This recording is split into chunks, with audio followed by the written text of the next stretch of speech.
Shalom saudaraku yang dikasihi Tuhan kita Yesus Kristus. Salam sejahtera bagi kita semuanya. Jumpa lagi dengan Yohanes Edianus. Senang sekali bisa berjumpa dengan teman-teman sekalian. Pada kesempatan ini kita akan membahas satu topik yang menurut saya ini perlu kita pahami, perlu kita mengerti, karena ada banyak sekali orang-orang di luar bertanya kepada saya. Mereka bertanya, kalau Yesus itu Tuhan, kenapa dia harus mati di kayu salib? Ini pertanyaan bagi kita sebagai orang percaya yang harus siap menjawab pertanyaan dari orang-orang yang belum percaya kepada Tuhan. Dan kita harus siap memberikan pertanggungjawaban iman kita kepada mereka.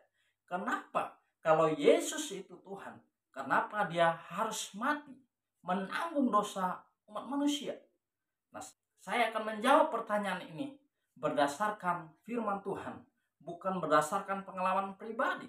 Karena pengalaman pribadi manusia itu terbatas, tetapi firman Tuhan ini adalah bukti kenapa Yesus harus mati. Kalau Yesus Tuhan, kenapa dia harus mati?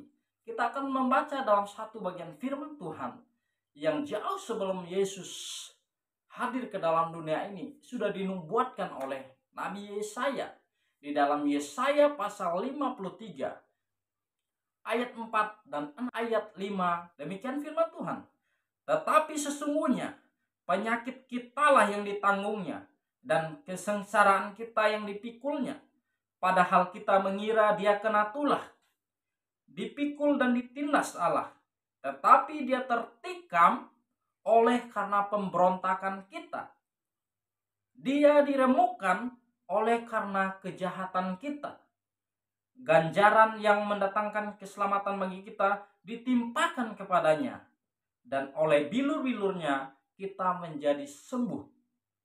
Yang pertama yang harus kita ketahui, manusia pada dasarnya adalah pemberontak, suka melawan, tidak mau ditegur, tidak mau dikasih tahu. Sejak pada mulanya manusia tidak mau ditegur, tidak mau diingatkan, akhirnya jatuh ke dalam dosa. Manusia itu pemberontak. Yang kedua, manusia pada dasarnya jahat. Jahat segala apa yang dipikirkannya, apa yang dilakukannya, segala tindakannya jahat di mata Tuhan, karena sudah jatuh ke dalam dosa. Nah, saudara-saudara, sejak kejatuhan manusia di dalam dosa, seluruh manusia yang ada di muka bumi berusaha dengan sekuat tenaga, dengan jalan sendiri, dengan jalan masing-masing, mencari bagaimana supaya dirinya bisa diselamatkan, bisa masuk surga. Itu menurut kepercayaan masing-masing, dan itu kita hargai. Nah, pada kesempatan ini pertanyaannya, kalau Yesus Tuhan, kenapa dia harus mati? Pertanyaan itu hanya sampai mati. Padahal tidak hanya mati, Yesus bangkit kembali. Nah, saudara-saudara, Yesus adalah Tuhan. Tuhan yang luar biasa bagi orang yang percaya kepadanya. Dia akan menyatakan diri kepada orang yang mengasihi Tuhan. Yang pertama, kenapa dia harus mati? Yohanes 3 ayat 16. Karena begitu besar kasih Allah akan dunia ini, sehingga ia mengaruniakan anaknya yang tunggal, yaitu Tuhan Yesus, supaya setiap orang yang percaya kepadanya tidak binasa, melainkan beroleh kehidupan yang kekal, kehidupan abadi. Yang pertama saya mau katakan, kenapa Yesus mati? Karena dia sangat mengasihi saudara dan saya. Buat kalian yang masih meragukan kasih Tuhan, saat ini mari kita sadar, bertobat. Tuhan begitu mengasihi kita, Tuhan begitu peduli kepada kita. Karena itu dia menyerahkan nyawanya hanya untuk menebus dosa kita, sebagai tanda kasihnya kepada kita, bahwa dia begitu mengasihi manusia. Dia tidak ingin manusia itu binasa. Itu alasan pertama. Yang kedua, kenapa dia harus mati? Dia mati karena segala pemberontakan kita. Dia mati karena segala kejahatan kita. Sebaik apapun manusia, akhirnya akan jatuh ke dalam dosa.